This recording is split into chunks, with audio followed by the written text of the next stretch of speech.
안녕하십니까. 대구대학교 심리학과에 있는 배정규입니다. 두 번째 강의의 주제는 정신장애인의 재기라는 주제입니다.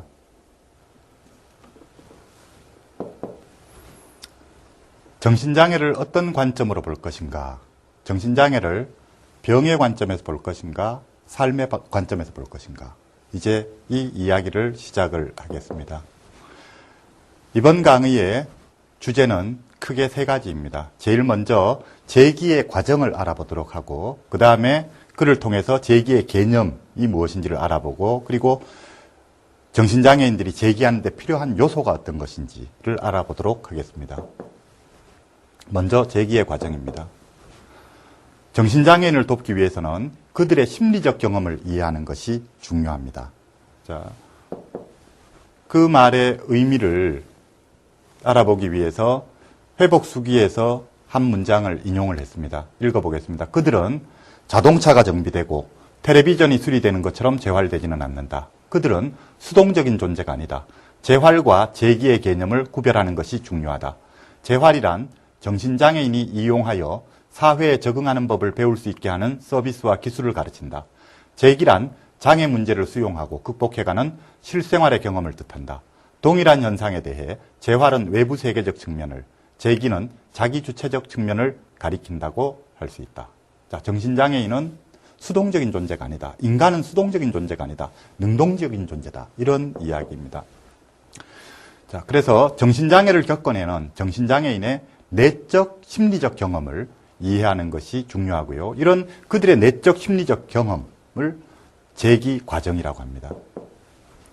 자, 정신장애인들의 입장에서는 누구도 자기가 정신장애에 걸릴 거라고 미리 예측하고 생각했던 사람은 없습니다.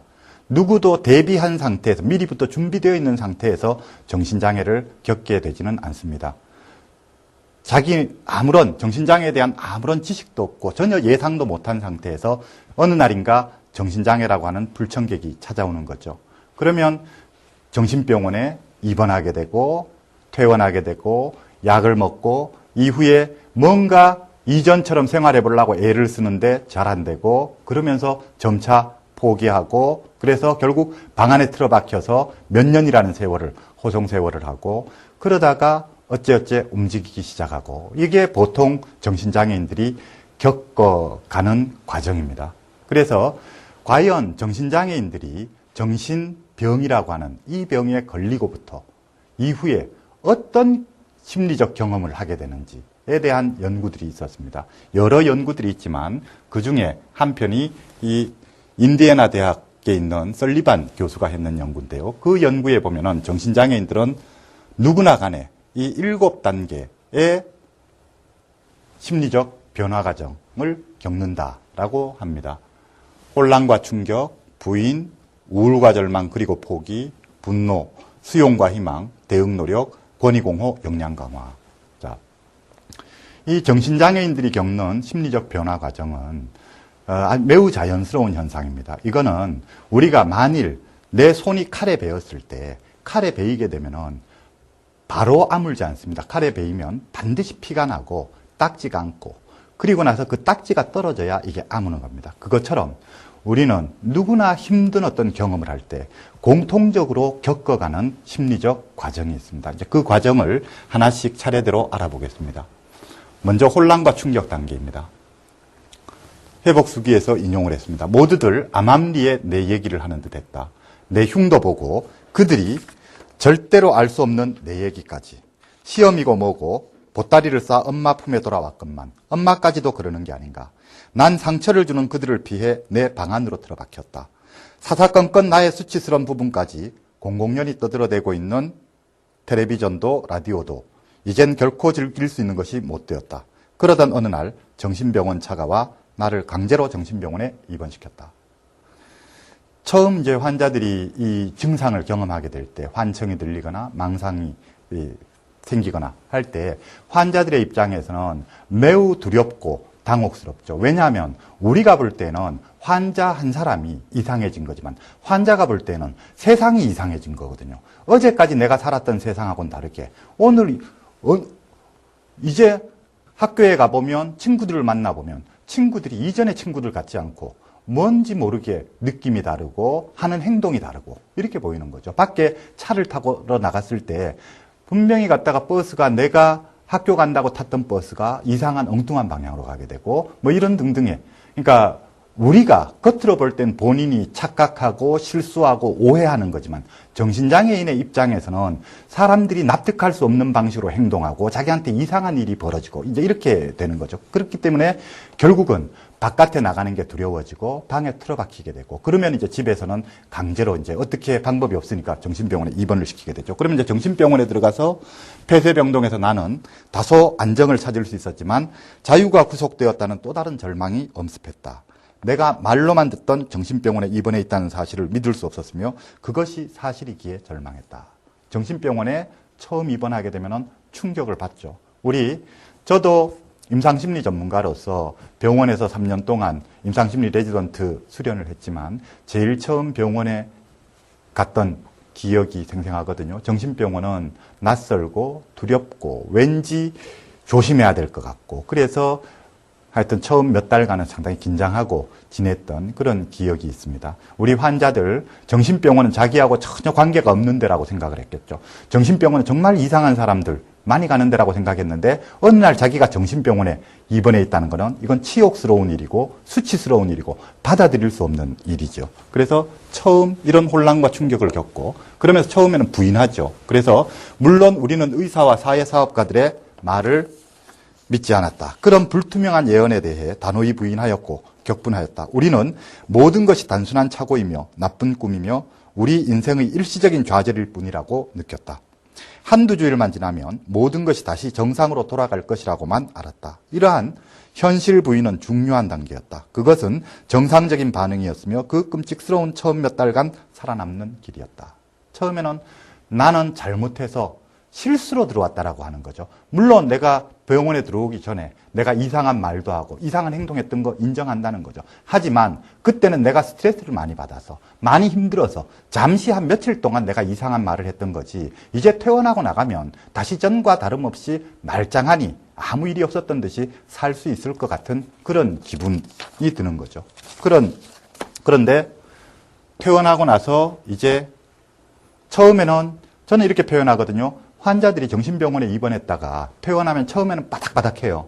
처음에는 자기가 환자라고 하는 걸 인정도 안 하고 자기가 이전과 하나도 다름이 없다라고 생각하거든요. 그러니까 친구들이 만나자라고 연락 오면 친구들 만나러 가고, 아니면 자기가 친구들 만나자라고 해서 친구들 만나러 가고 하는 거예요. 그런데 다들 경험해 보면 어떻게 되느냐? 친구들 만나러 한 번 가고 두 번 가고 하다 어느 날 씩씩거리고 화를 내면서 들어와요. 금마들 내 친구도 아니다. 나 이제 금마들 두 번 다시 안 만난다. 왜 그런 이야기를 하느냐? 친구들 모임 자리에 가서 친구들로부터 무시당하고 따돌림 당하고 했기 때문에 그런 거죠. 그럼 친구들의 입장에서는 왜 무시하고 따돌림을 하느냐? 이게 분명히 친구지만 어쩐 일인지 모르지만 애가 좀 어리해졌단 말이에요. 애가 말을 해도 말귀도 잘 못 알아듣고 이전처럼 재미있게 그렇게 대화도 못 나누고, 애가 하니까 친구들이 대화를 나눠도 재미가 없고 만나도 재미가 없으니까 결국 어떻게 되느냐? 나중에는 연락도 안 하고 자기들끼리만 만나고 이렇게 이제 되는 거죠. 그러니까 친구들한테 이런 이제 배신감을 경험을 하죠. 그 다음에 학교에 다니던 사람 같으면 입원했다가 퇴원해서 학교에 복학하겠다고 해서 학교에 복학을 하죠. 그래서 수업을 듣는다고 갔는데 수업 시간에 학교에 앉아 있으면 왠지 모르게 힘이 들거든요. 주의 집중력이 떨어지고 또 사람들이 많은 데 가면 자기도 모르게 긴장되고 하는 것이 이 병의 특징이기 때문에 자기도 모르게 긴장된단 말이에요. 그런 상태에서 하는 강의를 듣고 앉아 있으면 강의의 내용은 집중할 수가 없고 알아들을 수가 없고 한 두어 시간 앉아 있으면 아주 죽을 지경이거든요. 그러니까 한 두어 시간 있다가 집으로 가버리는 거예요. 결국은 그래서 몇 달간 학교에 다녀보겠다고 다니다가 결국은 포기하고 주저앉아 버리는 거죠. 직장 다니던 사람 역시 마찬가지예요. 직장에 가서 업무 처리가 제대로 안 되고 그래서 주저앉게 되죠. 그래서 그렇게 되면 그 다음 또 어떻게 하느냐? 학원을 다녀보겠다, 뭘 하겠다, 그래서 학원비 타가지고 등록해놓고 며칠 가다가 말거든요. 왜? 감당이 안 되니까, 힘드니까 안 된단 말이에요. 그래서 이력서도 써가지고 취직해보겠다고 여기저기 들고 다니지만 결국은 한 번 퇴짜 맞고 두 번 퇴짜 맞고 세 번 퇴짜 맞고 나중에는 이제 들고 다닐 기력조차 없어지는 거죠. 이제 인정을 안 할 수가 없게 되는 거죠. 자기가 이전보다 못해졌다는 것을 인정을 안 할 수가 없는 거예요. 그런데 문제는 뭐냐면 친구들하고 비교가 되잖아요. 친구들은 다들 학년도 올라가고 또는 직장에서 승진도 하는 것 같고 다들 나보다 저렇게 앞서가는 것 같은데 나만 혼자 뒤처지는 것 같고 그래서 처음에는 그걸 따라잡아야 되겠다라고 욕심도 내보지만 그래서 이것저것 하려고 해보지만 안 되거든요. 그러니까 퇴원하고 처음에 이 바닥바닥했던 환자들이 어느 날인가 꺾이기 시작하거든요. 그래서 결국 우울과 절망 그리고 포기 단계로 들어가거든요. 잠깐 읽어보자면요. 다시 옛날로 돌아가리라고 믿는 일은 점점 더 힘겨워졌다. 처음엔 한순간 지나칠 나쁜 꿈같이 보였던 것이 깨어날 수 없는 깊은 악몽으로 돌변하였다. 내 삶 전체가 무너져갔고 이를 막기 위해 난 아무것도 할 수 없었다. 정신병을 앓으며 살아가야 할 내 나머지 삶은 내가 원하는 것이 아니었다. 항상 잠을 원했고 일상생활도 제대로 지속하지 못했으며 가장 단순한 일도 힘들어했다. 우리의 현실 부위는 절망과 고뇌로 바뀌었다. 우리 둘 다 포기하였다. 우리에겐 포기가 해결책이었다. 자신의 삶에서 최악의 순간을 상상해보기 바란다. 그것을 1시간으로 연장해보라. 한 달, 1년, 횟수가 연이어 끝없이 지속된다면 바로 그것이 정신 이상의 허무한 경험이다. 이 시기에 환자들은 방문 걸어 잠그고 꼼짝을 안 하는 거죠. 그럼 가족들 입장에서는 속이 타지요. 밖에 좀 나가서 뭔가 애를 써봐야 될 것 같은데 근데 아무것도 안 하려고 하고 아무런 의욕도 없고 아무것도 안 하고 허송세월을 하거든요. 낮밤이 바뀐 생활을 하거든요. 왜 그러느냐? 어쩔 수 없는 하나의 지나가는 과정이거든요. 누구도 다 자기가 이 변해버린 나한테 왜 이런 일이 일어나야 되는지 받아들일 수가 없는 거거든요. 뭘 해보려고 해도 안 되고 자기 뜻대로 자기 인생이 되어지질 않는 거예요. 자기 자신이 자기 뜻대로 되어지질 않는 거예요. 완전히 어떤 무력감, 절망감 이렇게 겪게 되는 거죠. 그러면 이게 뭐냐 하면은 일종의 애도 반응이거든요. 우리는 누구나 사랑하는 사람을 잃어버렸다. 또는 내가 소중하게 아끼던 물건을 잃어버렸다. 그럼 한동안에 마음이 아프고 쓰리고 힘들고 그렇게 되거든요. 만약에 부모님 돌아가셨다. 6개월이면 6개월 슬픔에 잠겨서 지내죠. 일상생활을 제대로 잘 못하죠. 이렇게 되는데 문제는 이제 정신장애인들의 경우에 무엇을 잃어버렸느냐. 분명히 잃어버렸거든요. 무엇을? 자기 인생을 잃어버렸죠. 자기라는 느낌을 나라고 하는 프라이드를 잃어버렸죠. 뭐냐면 우리 누구나 다 발병하기 이전에 자기 나름대로 꿈도 있고 자기 나름대로 뭔가 살던 젊은 친구들이었단 말이에요. 그런데 어느 날 갑자기 병에 걸리고 병에 걸린 이후로는 인생이 자기 뜻대로 되질 않고 아무것도 되는 게 없는 거예요. 그렇다고 과거에 자기가 생각했던 그런 자기가 살고 싶었던 모습들, 좋은 대학 나와서 좋은 직장 취직해서 나도 그렇다 이렇게 살아보고 싶었던 그 꿈은 이젠 추구할 길도 없고 그렇다고 지금 내 눈앞에 놓여있는 이 인생은 받아들일 수가 없는 인생이거든요. 이거는 내가 살고 싶지 않았던 한 번도 상상해보지 않았던 끔찍한 삶이 지금 내 앞에 펼쳐져 있는 거예요. 그런 삶을 살아야만 되는데 그런 삶을 받아들일 수가 없는 거예요. 그래서 저는 이렇게 이야기하지만 그런데 문제는 뭐냐면 이게 과거로 돌아가고 싶어도 돌아갈 수가 없다라고 하는 거예요. 우리가 한 번 발병하고 나면 모든 게 다 바뀌어 버리거든요. 그 병의 증상이 치료가 되고 한다고 해서 옛날로 돌아가지느냐? 절대 돌아가지 않거든요. 왜? 증상이 없어진다 해서 한 번 깨져버린 친구 관계가 나 전마들 친구들도 아니다 하고 왔는데 한 번 깨져버린 친구 관계가 다시 회복되느냐? 회복 안 된다는 거예요. 한 번 바뀌어버린 인생은 회복되지 않는 거예요. 모든 게 다 바뀌어버린 거예요. 그래서 저는 이런 말을 하는데 일단 병에 걸리게 되면 깨어진 그릇이고 엎어진 물이다. 과거로 돌아가는 것은 불가능하다. 그런 이야기를 하거든요. 이제 환자들도 점점 그걸 느끼고 있는 거예요. 자기가 원했던 인생은 살 수가 없다라고 하는 걸 느끼고 있는 거죠. 그런데 지금 자기 앞에 놓여있는 인생은 자기가 원하는 인생이 아닌 거예요. 받아들일 수가 없는 거예요. 그렇기 때문에 누구나 간에 이 병을 겪는 과정에서 심각한 우울증 시기를 지날 수밖에 없죠. 근데 이거를 우리가 만약에 잘못 이해하게 되면은 병이 심해졌다라고 생각을 하기가 쉬운데 병이 심해진 게 아니고 병이 나아지고 있는 과정이죠. 겉보기에는 비록 더 못해지고 방에 하루 종일 틀어박혀 있지만 사실은 지나가야 될 과정을 지금 지나가고 있는 중인 거죠. 그래서 어떤 환자든지 간에 이 병을 극복해내는 과정에서 한 번쯤은 이렇게 심각한 우울 과정을 겪게 되죠. 그리고 이 시기에 역시 마찬가지로 우울하기만 하냐? 또 화도 많이 나죠. 그래서 나는 미쳐있다는 사실에 화가 났지만 그보다도 그동안 겪은 비인간적이고 가슴 아픈 수모와 명령적 치료에 대해 화가 났다. 정신질환자가 되는 것은 하나의 치욕이며 배척당하고 교화되며 정신과에 입원당하는 것이다. 정신질환자가 되는 것은 지속적인 치료를 받으며 사는 것이며 언제 어디서건 누구에 의해서도 감금당할 가능성이 있다. 정신질환자가 되는 것은 텔레비전 쇼에서 자신이 얼마나 난폭하고 위험한 인물이며 바보이고 무능력한 사람인지를 시청하는 일이다. 정신질환자가 되는 것은 쓸모없는 존재가 되는 것이다. 정신질환자가 되는 것은 존중받지 못하는 것이다. 정신질환자가 되는 것은 죽고 싶어도 죽지 못하며 울 수도 없고 아픔을 느끼지 않고 공포를 느끼지 않고 상처받지 않는 것이며 소리내어 웃을 수 없는 것이다. 왜냐하면 그렇게 할 경우 실상 아니더라도 자신이 정신질환자라는 것을 증명하는 일일 뿐이기 때문이다. 그리하여 허공에서 아무것도 아닌 존재가 되고 만다. 했었거든요. 얼마나 화가 나는 일들이 많겠어요. 자기가 그래서 그런 이제 경험들을 합니다. 그래서 그런 상태로 지내는데 그 다음에 이제 오는 게 수용과 희망 단계인데요. 이제 환자들이 쭉 해서 이제 바닥까지 떨어지는 거예요. 갈 때까지 가는 거예요. 어디까지 추락하느냐, 이 심리적으로 붕괴되고 무너지는 게 갈 때까지 가는 거예요. 그래서 갈 때까지 갔을 때 어떤 일이 일어나느냐 하면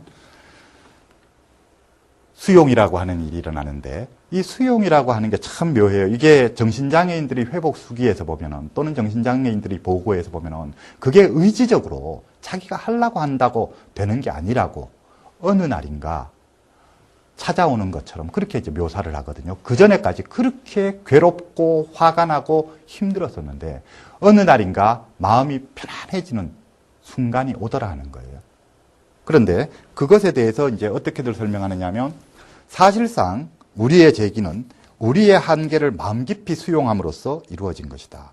지금은 절망할 때가 아니며 우리 자신의 한계성이 진정한 가능성의 원천이라는 것을 알았다. 이는 재기의 역설이다. 즉 우리가 할 수 없거나 될 수 없는 현실을 받아들임으로써 우리가 될 수 있고 할 수 있는 일을 발견하기 시작한 것이다. 그래서 그전에까지 그렇게 인정하기 싫었지만 드디어 이제 인정을 하는 거예요. 그래, 난 이것도 못하고 저것도 못하고 저것도 못하고 저것도 못해. 다 받아들였을 때 그런데 다 받아들였더니 그래도 할 수 있는 게 남아있더라는 거예요. 나는 그래 이래 못 났고 저래 못 났고 저래 못 났고 저래 못 났어. 다 인정했더니 그래도 그래도 괜찮은 점이 남아있더라는 것이죠. 이제 이런 것들을 발견하는 거예요. 그래서 재기란 고통이나 투쟁이 사라지는 것을 의미하지 않는다. 오히려 재기란 고뇌가 고통 감수로 바뀌는 일이다. 고뇌 속에서 나는 희망 없이 지냈다. 나는 고뇌가 헛된 고통인 것, 즉 끊임없이 되풀이되고 고통 이외에는 아무것도 할 수 없는 것이라는 것을 경험했다. 그러나 희망을 품으면 고뇌는 진정한 고통의 감수로 변화된다. 고통을 감수하는 일은 내면의 평화로 나타난다. 즉 비록 아직은 고통이 클지라도 이 고통이 우리를 새로운 미래로 인도하리라는 사실을 아는 데서 평화를 경험하게 된다. 저는 이 글에서 이 부분이 제일 가슴에 와닿더라고요. 재기란 고뇌가 고통 감수로 바뀌는 일이다. 고뇌가 고통 감수로 바뀐다. 대단한 표현이죠. 그전에까지 환자들은, 우리 정신장애인들은 어땠느냐 하면은 자신의 이 변해버린 인생을, 삶을 받아들일 수가 없었거든요. 그것이 너무나 원통하고 억울하고 분하고 좌절스럽기 때문에 받아들일 수가 없는 거예요. 그래서 말하자면 대굴대굴 뒹구는 거죠. 정말 막 몸부림치고 발버둥치고 화내고 울고 틀어박혀서 정말 자살을 생각하고 이럴 정도로 그렇게 힘들어했던 것이죠. 그랬는데 어느 날인가 그것을 받아들이기로 마음을 먹는 거죠. 그래서 그랬을 때 고통이 없어지는 건 아니죠. 하지만 고통을 달게 겪겠다. 내가 이것이 내 모습이고 이것이 내 인생이다. 라고 하는 것을 받아들이기 시작하는 거예요. 그것이 수용이거든요. 그렇게 자기 문제를 수용했을 때, 자신의 상황을 수용했을 때 그 대가로 오는 게 뭐냐면 희망이라고 하는 게 오거든요. 그러니까 아무런 돌파구가 없는 것 같고 아무것도 가진 게 없는 것 같은데 모든 걸 다 인정하고 받아들였더니 그래도 뭔가가 있더라는 거예요. 그래서 이게 참 경험이 묘한데 사람들마다 이 순간에 대한 보고들이 참 서로 좀 달라요. 자. 그래서 이제 이렇게 일단 이제 수용을 하게 되면은 그 다음에 뭐가 오느냐 하면 대응이라고 하는 단계가 오는데요. 네, 대응 단계가 오는데, 자, 이게 내가 내 문제를 받아들였다, 인정했다라고 해서 이제 해결이 되느냐 하면은 그렇지 않죠. 그 다음에 이제 노력을 하기 시작해야지 되는 것이죠. 그래서 그 수 없는 절망을 헤쳐나온 어느 날 우리의 인생을 다시 시작하였다. 재기의 주춧돌, 즉 희망, 의욕, 그리고 책임 있는 행동을 디디고 일어서서 우리의 새로운 삶이 펼쳐졌다. 자, 우리 대다수에게 재기란 갑작스런 전환의 경험이 아니라는 것을 이해할 필요가 있다. 희망이란 번개처럼 느닷없이 찾아와 우리 삶 전체를 새롭게 돌변시키지는 않는다. 희망은 전환점이며 우리는 그것에 즉시 대응할 의욕을 지니고 있어야 한다. 질병은 지속되었고 때때로 재발했다. 그러나 이전에 비하여 재발의 간격은 길어지고 빨리 회복되었다. 정신이 건강해지는 만큼 병으로부터 건강해지기 시작하였다. 나 자신에 관해 기록하였다. 변화시킬 수 있는 것과 변화시킬 수 없는 것을 기록하였다. 너무나 힘든 일이 많았고 절망과 좌절도 많이 했다. 그러나 가장 중요한 것은 포기하지 않고 살아있기 때문에 나는 할 수 있으며 정신적으로 건강해질 것이라 믿을 수 있는 용기를 얻는 것이었다. 그래서 이렇게 예를 써요. 그러면 그 다음에 뭐냐면 권위공호 및 역량 강화 단계가 오는데, 정신질환을 경험했다고 해서 반드시 불리한 것이 아니며 그것은 자산이 될 수도 있다. 점점 더 전문적인 영역에서 재기한 환자들이 동료의 삶을 위해 그들의 기술과 이해력, 치유력을 사용하여 역량 강화와 권위공호 활동을 할 수 있다는 것을 깨닫고 있다. 우리는 동료를 돕는 일에 깊은 열정과 높은 영감을 지니고 있다. 타인의 고통에 연대감을 나타냄으로써 우리 자신의 고통이 없어지며 또한 그것을 좋은 목적으로 활용할 수 있게 된다. 우리는 병을 받아들이고 경감시키며 인내하는 태도를 보여주는 본보기가 될 수 있다. 우리는 본보기를 통하여 사람들을 격려할 수 있다. 정신건강은 가장 심한 환자에게도 현실로 다가올 수 있다. 우리에게는 실제로 그 일을 해낸 사람이 있다는 희망이 필요하다.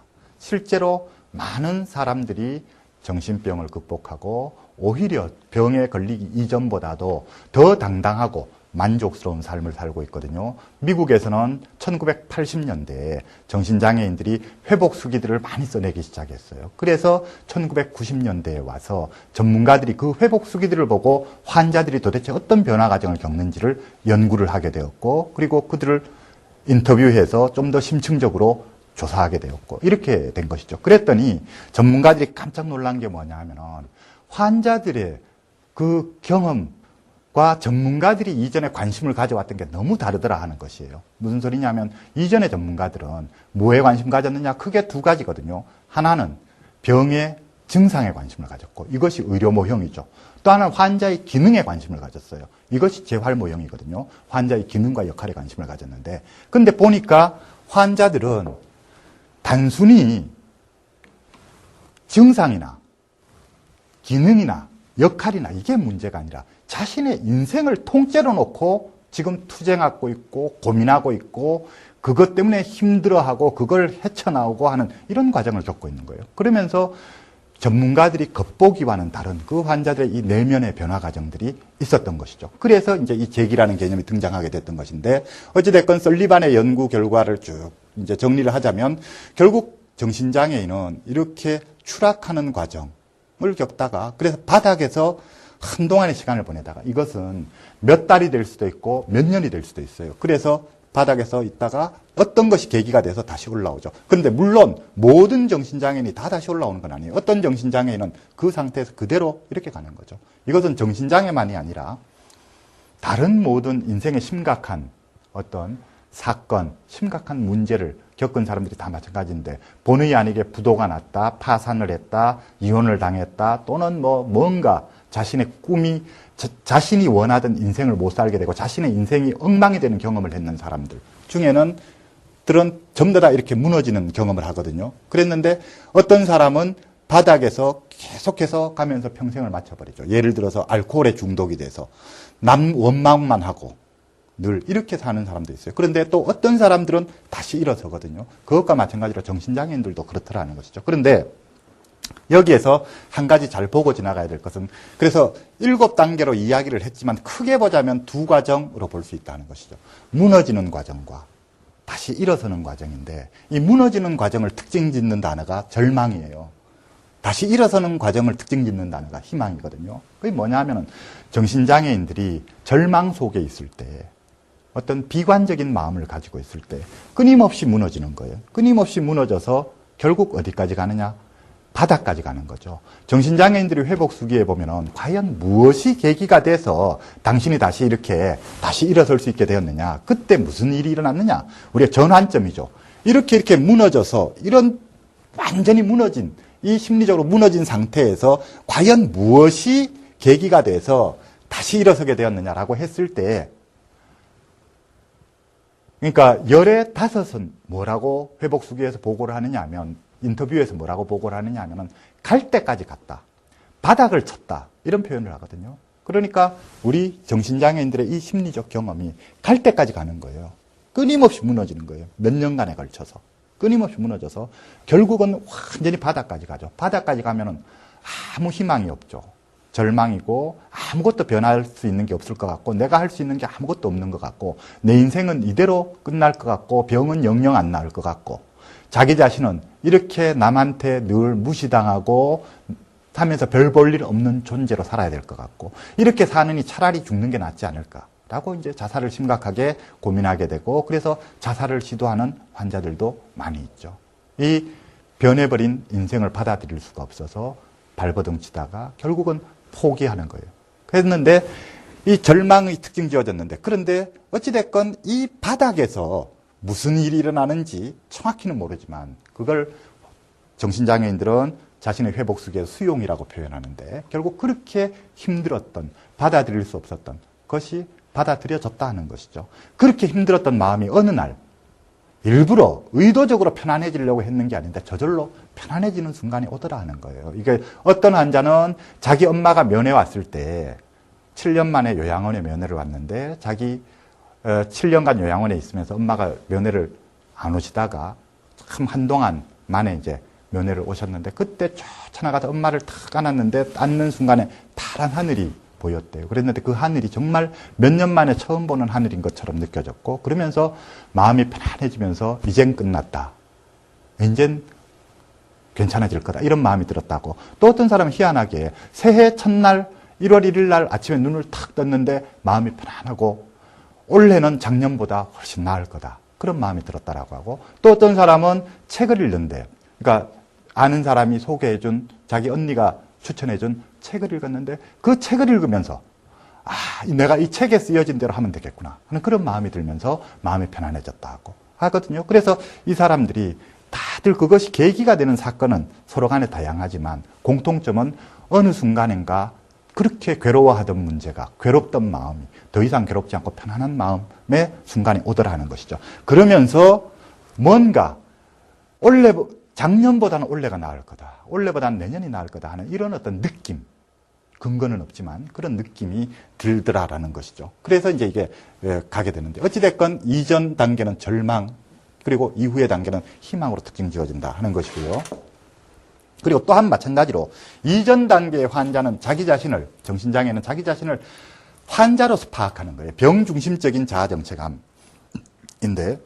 결국은 이 정신장애라고 하는 것에 대해서, 정신질환이라고 하는 것에 대해서 매우 수치스럽게 생각하고, 자기 자신 스스로를 무능력하다라고 생각하고, 나는 정신병자니까 할 수 없어, 나는 약을 끊기 전에는 아무것도 할 수 없어, 뭐 이런 식의, 병이 낫기 전에는 할 수 없어, 난 환자니까 못해, 이런 식의 마음들이죠. 그래서 자기를 병과 결부시켜서 생각하는 거죠. 통째로 우리가 아무튼 그런 것인데, 결국 이 다시 일어서는 과정에서는 자기 자신을 병하고는 무관하게 본다 하는 것이 또한 특징이라는 거예요. 그러니까 뭐냐면, 그래, 나는 병이 있어, 정신질환이 있어, 망상도 있고 환청도 남아있어, 하지만 그래서 뭐, 이렇게 되는 거죠.